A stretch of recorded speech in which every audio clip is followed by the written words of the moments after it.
Hi friends, ಎಲ್ಲರೂ ಹೇಗಿದ್ದೀರಾ? ಇವತ್ತಿನ ವ್ಲಾಗು ಹೊಸಲಿಗೆ ಕುಂಕುಮ ಇಟ್ಟು ರಂಗೋಲಿ ಬಿಡೋದ್ರಿಂದ ಸ್ಟಾರ್ಟ್ ಮಾಡ್ತಾಯಿದ್ದೀನಿ.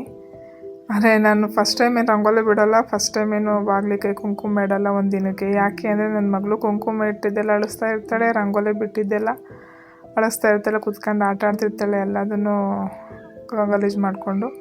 ಹಂಗಾಗಿ ನಾನು ಮನೆ ಒರೆಸ್ದಾಗ ಒಂದು ಸಲ ರಂಗೋಲಿ ಬಿಟ್ಟು ಕುಂಕುಮ ಇಡ್ತೀನಿ, ಬೆಳಗ್ಗೆ ಎದ್ದ ತಕ್ಷಣ ಒಂದು ಸಲ ಕುಂಕುಮ ಇಟ್ಟು ರಂಗೋಲಿ ಬಿಡ್ತೀನಿ.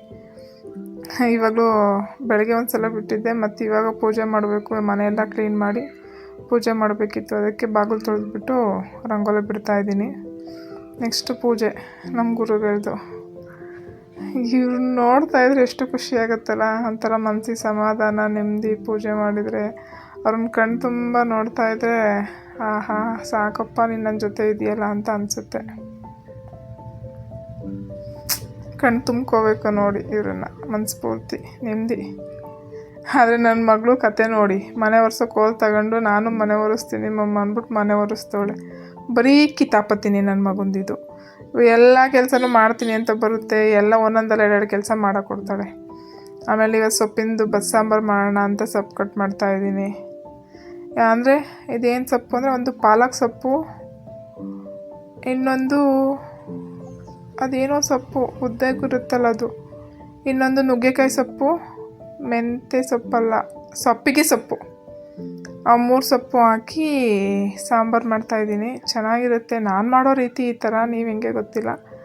ನಾನು ಸೊಪ್ಪಿಗೆ ಎಲ್ಲ ಕಟ್ ಮಾಡಿಕೊಂಡು ವಾಶ್ ಮಾಡಿಕೊಂಡು ಅದಕ್ಕೆ 2 ಈರುಳ್ಳಿ, 2 ಟೊಮೊಟೊ, 2 ಬೆಳ್ಳುಳ್ಳಿ ವಾಶ್ ಮಾಡ್ಕೊಂಡು ಹಾಕ್ತಿದ್ದೀನಿ. ಇದಕ್ಕೆ 2 ಥರ ಬೇಳೆ ಹಾಕ್ತೀನಿ, ತೊಗರಿಬೇಳೆ ಒಂದು, ಕೆಂಪು ಬೇಳೆ ಒಂದು, ಎರಡನ್ನೂ ಸ್ವಲ್ಪ ಹಾಕ್ಬಿಟ್ಟು ವಾಶ್ ಮಾಡ್ಕೊಂಡಿದ್ದೀನಿ. ಸ್ವಲ್ಪ ಹಾಕಿ ಸ್ವಲ್ಪ ಉಪ್ಪು ಹಾಕ್ಬಿಟ್ಟು ಒಂದು 2 ವಿಷಲ್ ಹಾಕಿಸ್ಕೊತೀನಿ ಕುಕ್ಕರಲ್ಲಿ. ಇವಾಗ ವಿಷಲ್ ಬಂದಿದೆ ನೋಡಿ, ಚೆನ್ನಾಗಿ ಬೆಂದಿದೆ. ಇವಾಗ ಏನು ಮಾಡ್ತೀನಿ ಅಂದರೆ, ಇವಾಗ ಬೇಯಕ್ಕೆ ಹಾಕಿದ್ದಲ್ಲ ಟೊಮೊಟೊ, ಈರುಳ್ಳಿ ಮತ್ತು ಬೆಳ್ಳುಳ್ಳಿ, ಅದನ್ನು ಎಲ್ಲ ಎತ್ತಿಟ್ಕೊತೀನಿ. ಸ್ವಲ್ಪ ಅದ್ರ ಜೊತೆ ಸ್ವಲ್ಪ ಸೊಪ್ಪು ಬೇಳೆ 2 ಎತ್ತಿಟ್ಕೊತೀನಿ. ಒಂದು ಪ್ಲೇಟಿಗೆ ಹಾಕಿ ತಣ್ಣಗೆ ಹಾಕ್ಬೇಕು, ಅದು ರುಬ್ಬೇಕು ಅದನ್ನು. ಸೊ ಹಂಗಾಗಿ ಎತ್ತಿಟ್ಕೊತಾ ಇದ್ದೀನಿ. ಅದು ಸ್ವಲ್ಪ ಎತ್ತಿಟ್ಕೊಂಡು ತಣ್ಣಗಾಗಲಿ ಅಂತ ಒಂದು ಕಡೆ ಸೈಡ್ ಇಟ್ಬಿಟ್ಟು ಸೊಪ್ಪೆಲ್ಲ ಒಂದು ಕಡೆಗೆ ಪ್ಲೇಟಿಗೆ ಇಟ್ಕೊತಾ ಇದ್ದೀನಿ. ಯಾಕೆಂದರೆ ಇದನ್ನು ಪಲ್ಯ ಮಾಡಬೇಕಲ್ಲ, ಅದು ತಣ್ಣಗಾಗಬೇಕು. ಅಷ್ಟರೊಳಗಡೆ ಮುದ್ದೆಗೆ ಇಡೋಣ ಅಂತ ಮುದ್ದೆಗೆ ಇಡ್ತಾಯಿದ್ದೀನಿ. ಒಂದು ಸೈಡ್ ಮುದ್ದೆ ಮಾಡ್ಕೊಳ್ಳೋಣ ತಣ್ಣಗಾಗೋದ್ರೊಳಗಡೆ ಸೊಪ್ಪು ಅಂತ ಮುದ್ದೆಗಿಟ್ಟೆ. ಬೇರೆಯವ್ರು ಹೆಂಗೆ ಮಾಡ್ತಾರೆ ಗೊತ್ತಿಲ್ಲ, ನಾನು ಈ ಥರ ನೀರು ಮಳ್ಳಿದ ತಕ್ಷಣ ಮುದ್ದೆ ಕುದಿ ಹಾಕ್ತೀನಿ. ಹಸಿಟ್ಟು ಇದು ಒಂದೇ ಸಲ ಡೈರೆಕ್ಟ್ ಅಂಬ್ಲಿ ಥರ ಹಂಗೆ ಹಿಂಗೆ ಅಂತ ಏನು ಮಾಡಲ್ಲ, ಚೆನ್ನಾಗಿ ಬರುತ್ತೆ ನಾನು ಮಾಡೋ ಮುದ್ದೆ. ಈ ಥರ ಬೇಕಾದ್ರೆ ನೀವು ಟ್ರೈ ಮಾಡಿ ನೋಡಿ, ತುಂಬ ಚೆನ್ನಾಗಿ ಬರುತ್ತೆ. ಇದನ್ನು ಕುದಿಯೋಕ್ಕೆ ಹಸಿಟ್ಟು ಹಾಕಿ ಸ್ವಲ್ಪ ಮಿಕ್ಸ್ ಮಾಡಿ ಕುದಿಯೋಕ್ಕೆ ಬಿಡಬೇಕು. ಈ ಥರ ಕುದಿಬೇಕದು. ಅದು ಕುದಿಯೋದ್ರೊಳಗಡೆ ಎಲ್ಲ ತಣ್ಣಗಾಗಲಿ ಅಂತ ಎತ್ತಿಟ್ಕೊಂಡಿದ್ನಲ್ಲ ಈರುಳ್ಳಿ, ಬೆಳ್ಳುಳ್ಳಿ, ಟೊಮೊಟೊ ಎಲ್ಲ, ಅದನ್ನು ಖಾರ ರುಬ್ಕೊಳ್ಳೋಣ. ಅದು ಸ್ವಲ್ಪ ಕೊತ್ತಂಬರಿ, ಅದಕ್ಕೆ ಸ್ವಲ್ಪ ಸಾಂಬಾರು ಪುಡಿ 1 2 ಸ್ಪೂನ್ ಹಾಕ್ತೀನಿ. ನಾವಿಬ್ಬರೇ ಇರೋದ್ರಿಂದ ಸ್ವಲ್ಪ ಹಾಕ್ಕೋತೀನಿ. ಖಾರ ಎಷ್ಟು ಬೇಕು ಅಷ್ಟು ಹಾಕ್ಕೋಬೇಕು. ಆಮೇಲೆ ಇದಕ್ಕೆ ಸ್ವಲ್ಪ ಜೀರಿಗೆ ಆ್ಯಡ್ ಮಾಡಬೇಕು, ಸಾಂಬಾರಿಗೆ ಹಾಕ್ಬಿಟ್ಟು ರುಬ್ಬಬೇಕು. ರುಬ್ಬಿದ್ದಾಯಿತು. ನಾನು ಕಾಯಿ ಮರೆತುಬಿಟ್ಟಿದ್ದೆ. ಕಾಯಿ, ಈರುಳ್ಳಿ ಒಂದು ಸ್ವಲ್ಪ 4 ಗೆಡ್ಡೆ ಬೆಳ್ಳುಳ್ಳಿ ಹಾಕೊಂಡು ರುಬ್ಬೇಕಿತ್ತು. ನೆಕ್ಸ್ಟ್ ಅದು ರುಬ್ಬಿದ್ದೆ, ಮತ್ತೆ ಇವಾಗ ಕಾಯಿ ಹಾಕ್ಕೊಂಡು ಮತ್ತೆ ರುಬ್ಬಿಡ್ತೀನಿ. ಅಷ್ಟರೊಳಗಡೆ ಮುದ್ದೆ ಕುದೀತಾ ಇದೆ ನೋಡಿ, ಮುದ್ದೆ ತಿರುತ್ತಾ ಇದ್ದೀನಿ. ಈ ಥರ ಫಸ್ಟು ನೀಟಾಗಿ ಮಿಕ್ಸ್ ಮಾಡ್ಕೋಬೇಕು, ಕೆಳಗಡೆ ಇಟ್ಕೊಂಡು ಗಂಟು ಬೀಳಲ್ಲ ಆವಾಗ.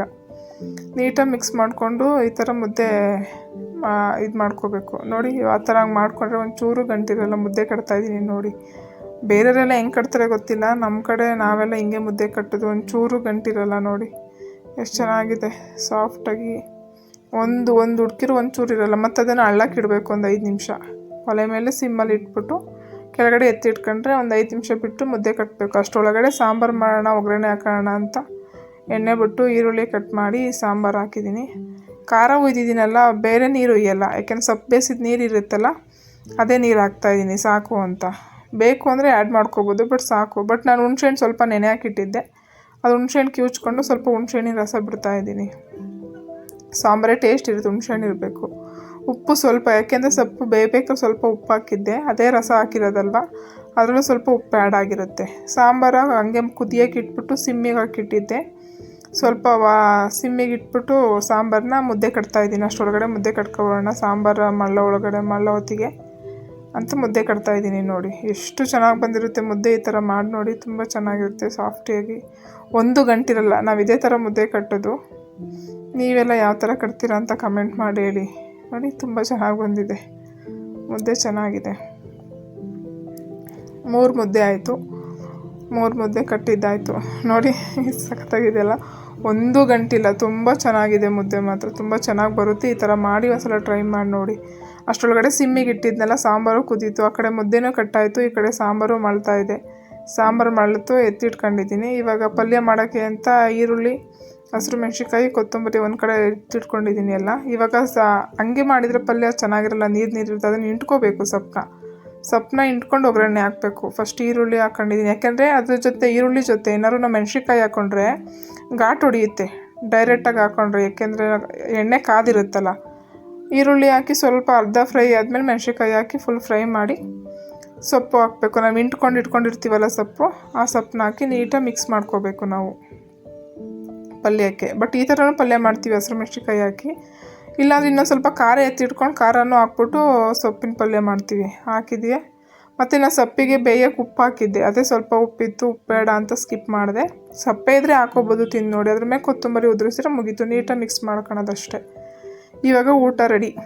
ಮುದ್ದೆ, ಸೊಪ್ಪಿನ ಸಾರು, ಸೊಪ್ಪಿನ ಪಲ್ಯ, ಅದಕ್ಕೊಂದು ಸ್ಪೂನ್ ತುಪ್ಪ ಹಾಕೊಂಡು ಊಟ ಮಾಡ್ತಾಯಿದ್ರೆ ಆಹಾ.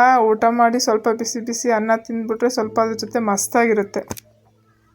ಇವಾಗ ಸಂಜೆ 5 ಗಂಟೆ ಆಗಿದೆ. ಹಣ್ಣು ತಂದಿದ್ರು ನಮ್ಮ ಮನೆಯವರು, ಸ್ಟಾರ್ ಹಣ್ಣು. ಇದು ನನಗೆ ಗೊತ್ತಿರಲಿಲ್ಲ. ಇವಾಗಲೇ ಹಣ್ಣು ಈ ಥರನೂ ಹಣ್ಣಿರುತ್ತೆ ತಿಂತಾರೆ ಅಂತ ಗೊತ್ತಾಗಿದ್ದು.